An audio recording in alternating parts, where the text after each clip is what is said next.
Ladies, are you waking up in the middle of the night drenched in sweat? Do your hot flashes hit out of nowhere? At work, in the grocery store, or right before bed? Are you wondering why no one ever told you this part of menopause would be intense? No one warned me how bad the hot flashes could get. I'll be sitting in a meeting, I'll be sitting watching TV, just suddenly drenched in sweat, my heart racing, and everyone, well, almost everyone, just told me it's normal. But it's not just about feeling hot. There's something deeper going on that most women are never told about. And that is what I am going to share today. Hi, my name is Sheila, and welcome back, for you guys that know me, to my channel, Menopause Energized. I am a registered nurse with actually over 30 years experience in the medical field. I am also a board certified case manager and a health coach. And I am the founder of Menopause Energized. It is a program that is here to offer support, tools, and education to women navigating their menopause journey. You know, hot flashes are a big topic in the world of menopause. So today, we are diving into the wonderful world of hot flashes. Wait a minute. Who said it was a wonderful world? But okay, let's talk about the surprise parties our body likes to throw at us. That's what I call it. Now, some of us may call it a tropical moment. Some may say it's a personal heat wave. Some may say it's a thermostat tantrum. Or some may say, my personal, what I call it, is an internal inferno. But you know, the point that I'm really trying to make is that every woman going through this moment will have a different experience and a different intensity of the heat. As we all know, during our menopausal years, our estrogen level and other hormones, but estrogen is the main producer, starts to decline, which causes all type of changes to our body, emotionally and physically. The estrogen declines because of the decreased production in the ovary follicles. This is what produces the estrogen. We all know that we don't lose all of our estrogen, and there's still some floating around, but the ovary is the main producer. Now, there are other parts of organs in our body that produce this small amount of estrogen and progesterone, and that is the adrenal glands. A small amount, but it does produce some. But whatever, ladies, yes, we can blame it on the hormones because they are the culprit of most of our symptoms. Estrogen and other hormones are our protectors, and they are leaving us. So we're not really in a battle with our hormones because they're leaving us. And there's also the myth that once we are done with menopause, the hot flashes take a long vacation and never return. Newsflash, false. We will be in menopausal for the rest of our lives. And let me break it down just a little bit. Once your brief menopause stage is done, which is the time you go without a period for 1 year, that's it. That's your menopause. You go straight into your post-menopausal stage, which stays with you forever.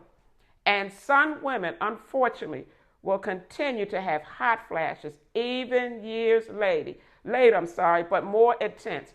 50% of women may experience hot flashes 5 to 10 years post-menopause. Hot flashes can happen years before and years after menopause. This is why you have some women in their 30s to 40s with hot flashes, but they will surely deny it. And if you've had a hysterectomy with the removal of your ovaries with the hysterectomy, you will pretty much go into menopause because you have lost your ovaries, ladies, again, which is the primary producers of estrogen. There are so many symptoms we can have from declining hormone levels, too many to discuss. We will focus on the hot flashes today. Now, just a little bit of pathophysiology. Our hypothalamus that is in our brain is the part of the that helps regulate our temperature control. So when estrogen is low, it makes the hypothalamus more sensitive. So it overreacts to tiny changes in temperature, which unfortunately triggers the hot flashes. Another one is cortisol, ladies. Cortisol, when we are under stress, we release cortisol. Not only does it send up our blood pressure, but it also causes the hot flashes. And there are some more. With all this going on, it makes our thermostat, the hypothalamus, overreact and cause what we call a chain reaction. Your blood vessels dilate, sweat pours out, and for some of us, the heart is racing. The 5 main factors to controlling hot flashes and tracking triggers would be healthy eating, exercising, reducing stress, and getting a good night's sleep. Now let me start with some of the triggers that set off these hot flashes. Some you may already know, and some that may surprise you. One is foods that we eat, foods that are high not just in sugar, which some of us forget, carbohydrates as well can affect you, and even hours later.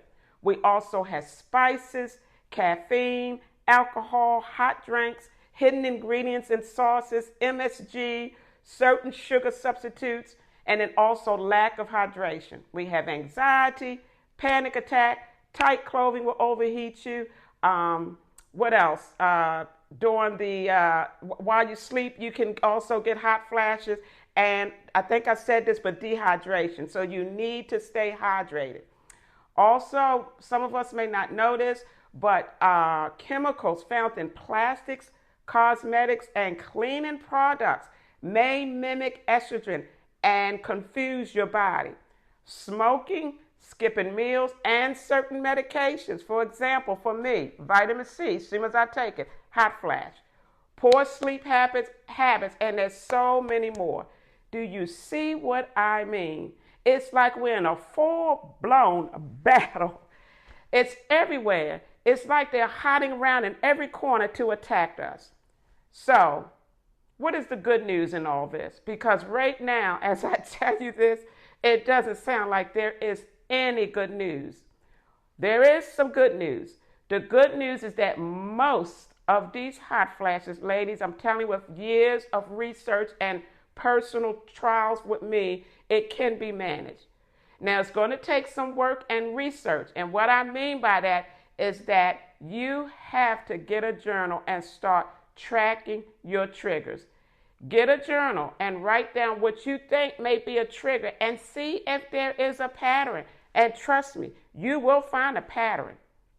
When a hot flash happens, try to remember what you were doing before the hot flash presented itself. And if possible, attempt to avoid these triggers, or at least cut back on some of these things that cause these triggers, like sugary foods or foods high in carbohydrates. Again, keeping a journal and tracking the symptoms is the key. Now, I know some of you are thinking, does this mean you have to give up some of the things you enjoy? Not at all. Life is no fun if you have to give up everything. Moderation is the key. When you find what your triggers are, you are better able to manage your hot flashes. If you want a comfortable night of rest, try not to eat after 6 p.m., especially foods high in carbohydrates and sugars. Because if you don't, you will be up throughout the night with hot flashes. Another thing, well, of course, this doesn't count if, when I talk about not eating after 6, it doesn't count if you're going out for a late night dinner. Because again, you do want to enjoy yourself at times. And then we all know this, keep the room cool as well. Tell your husbands they got to live with it. Or put the covers or blankets over their head. That's what my husband does. A good night's sleep helps minimize hot flashes. Hot flashes at night and not resting, ladies. Yes, it can. Research shows it causes mood swings, fatigues, brain fog, and poor memory concentration. So please grab your free PDF below on how to get 7 hours plus of restful sleep that will minimize hot flashes. Take it from me. If you dress in bulky clothing, the heat has nowhere to go. So dress in layers when it is cold outside. That's what I do, and I feel a whole lot better. Now, if you're having some anxiety, practice on how to do, ladies, this helps. I'm telling you, deep breathing exercises. Trust me, I've tried it. I do it all the time. It works. And exercise is important. The more you move and get exercise, the fewer and less tense your hot flashes will be. I will tell you, my hot flashes today are about 90% better. Now, I still have some here and there because I'm one of those ones that it went way past my menopause stage. But I've been for years now tracking my triggers, and I know exactly what sets them off. So if I decide I want to have that milkshake, I already know I'm going to pay for it, but at least I do know how to manage it. So you will suffer at times with these hot flashes when you take in these sugary foods. So you see, we do have some control over these hot flashes. Also, another tip, ice cubes. Keep them around to crunch on when you're at home. Ice cubes cool down your body temperature only temporarily, but it does. So you see, even though triggers are all around us, should I do this? All around us, and it seems like there is no way out, there is a way to take back control and manage your hot flashes. Remember, your triggers is so important in documenting them and keeping them in your journey. Staying healthy, ladies, has everything to do with the intensity and frequency of the hot flashes. So, if you feel this information was helpful, please like, share, comment, and subscribe to this channel. Menopause Energized will be on YouTube frequently, approaching menopause with a holistic approach, ladies. I truly believe that no woman should have to go through this season of life alone. And also, did you know that cardiovascular disease is the #1 killer in women? And the risk is even higher in the menopausal years, lady. And my background is in cardiac. There is some emerging research that severe hot flashes may cause increased cardiovascular risk in life. So with that being said, I will be starting a 30-day Healthy Heart Marathon next week, giving proven strategies to protect your heart. Again, cardiac is my specialty, so please subscribe to get notifications. If anything I shared today spoke to you, or if you're looking for more tools to support your journey, I have additional tools and resources, on my website. The link is below, www.menopauseenergized.com. And last but not least, I am also the author of Beyond the Footprints of Menopause, which is sold on Amazon. This book is about my journey and that I have challenges. And it's a powerful guide on how to reclaim your life, regain your energy, and take control of your health. Menopause, lady, is a journey. So stay steady, stay strong, and embrace the transformation. Until next time, take care.